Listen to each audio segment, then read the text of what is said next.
problème serait résolu certainement.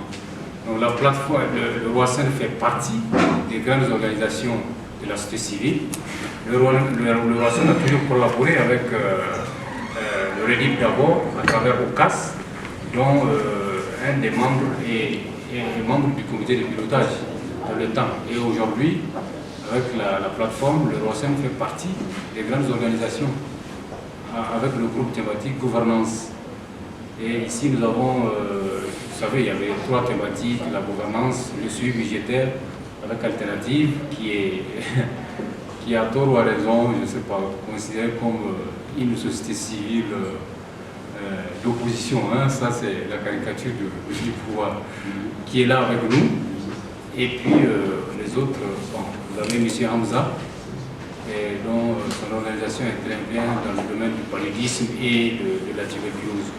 Donc, en tout cas, moi, je n'ai pas vu une organisation qui a émis des réserves par rapport à l'intégration de la plateforme.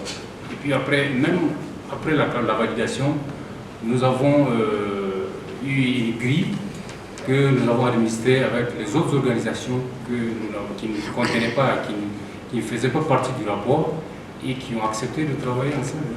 Donc, vraiment, ce qui reste, c'est la mise en place du dispositif de façon effective pour entamer des actions concrètes et avoir des résultats. Voilà. La deuxième question, c'est par rapport à la part de l'État dans la lutte contre les maladies, les 3 maladies de santé publique au Niger, donc le paludisme, la tuberculose et le sida. Ça a été posé par le représentant de l'État, si j'ai bonne mémoire. Bon, ce que je peux dire, en tout cas, le Fonds mondial, c'est lui qui injecte la plus grande part de l'argent dans le cadre de cette liste-là. Après, Madame la Présidente de la plateforme, qui est beaucoup plus informée, puisqu'elle est la vice-présidente du CCM, doit donner plus d'explications. Mais on estime que c'est à peu près dans les 80%, le reste c'est l'État. Maintenant, quelle est la part effective de la contribution de l'État, ça c'est un autre débat encore, au-delà des chiffres qu'on nous présente. Voilà. Donc, dernière question, c'est sur la gestion des médicaments. Qu'est-ce que la plateforme des ici peut faire?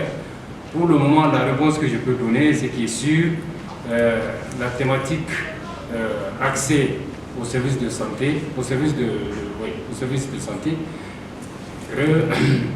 C'est sur cette place, c'est ce groupe-là qui prend en charge la question de la gestion des médicaments, qui est vraiment le plus grand problème. Rien qu'à s'en tenir au rapport de OCAS, hein, qui fait chaque trimestre le rapport trimestriel par rapport au site auquel il intervient.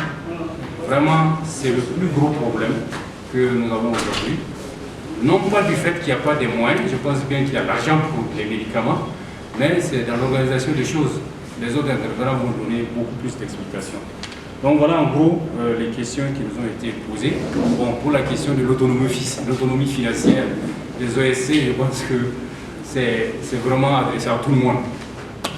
Voilà, peut-être que Madame Michel va prendre la parole. Voilà. Et puis, sinon je préfère que Raja commence. Pour au cas là, peut-être quelques chiffres, je ne sais pas. Sur la gestion des médicaments. Je ne sais pas. Juste pour une idée. Non, je peux juste préciser que effectivement la gestion des médicaments pose beaucoup de problèmes. Il faut prendre le micro. Surtout